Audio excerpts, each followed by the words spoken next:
জুলাই অভ্যুত্থানে নিহত অজ্ঞাত ৬ জনের মরদেহ আঞ্জুমান মফিদুলে হস্তান্তর হবে আজ। এই মুহূর্তে ঢাকা মেডিকেল কলেজ হাসপাতালের মর্গের সামনে আছেন সহকর্মী মনির হোসেন। সরাসরি যাচ্ছি তার কাছে। মনির,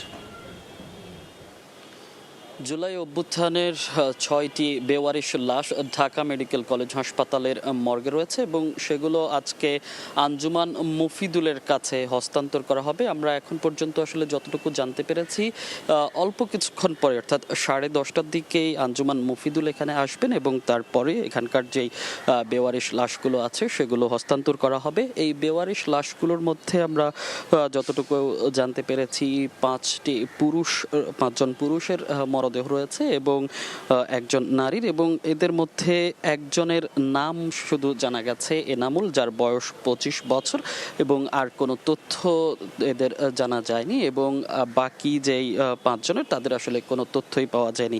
এই তথ্যগুলো আমাদেরকে গণমাধ্যমে গত 10 জানুয়ারি, চলতি বছরের 10 জানুয়ারি বৈষম্য বিরোধী ছাত্র আন্দোলনের যে বিশেষ সেল গঠন করা হয়েছিল সেই বিশেষ সেলের পক্ষ থেকে জানানো হয়েছিল এবং তখন গণমাধ্যমে ঢালাওভাবে প্রচার করা হয়েছিল যাতে যারা নিখোঁজ রয়েছেন বা যেই পরিবারগুলো তাদের স্বজনদেরকে খুঁজছিলেন তারা যাতে খুঁজতে পারেন এবং খুঁজে তাদের সন্ধান পান।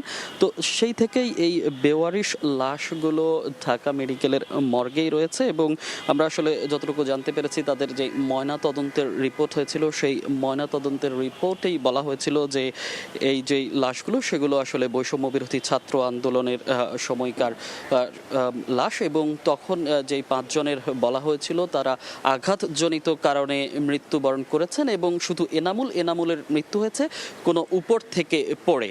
তো ঠিক আর কিছুক্ষণ পরে 10:30টার দিকে এই 6টি লাশ হস্তান্তর করার কথা রয়েছে ঢাকা মেডিকেল কলেজের মর্গ থেকে। এই ছিল এখনকার মতো আমার কাছে সবশেষ। ঢাকা মেডিকেল কলেজ হাসপাতালের সামনে থেকে যুক্ত ছিলেন সহকর্মী মনির হোসেন।